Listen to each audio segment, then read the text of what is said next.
They tell me that I'm never gonna make it. They want me to do something that could make sense. They hate when I keep dreaming I'll be famous, but I don't give a fuck, I'ma keep chasing. I got all this potential that's deep inside of me, but they hate when you're successful cause they try to be.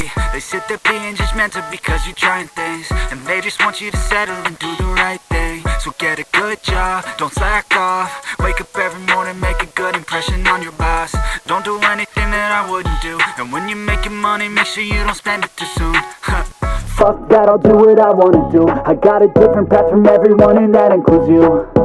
Who are you to tell me how to live life? In these times it feels like nobody's right, yeah. So I'ma figure out what else we succeed, and then invest all of my time into that and proceed.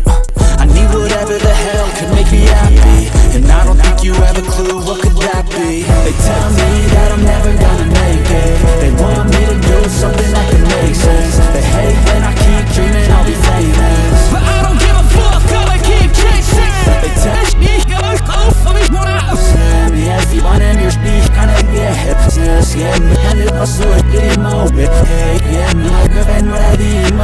this life could be special if I get rid of the devils. They think that I am a rebel, I think they want me to settle. There's nobody on my level, they think that work is too stressful.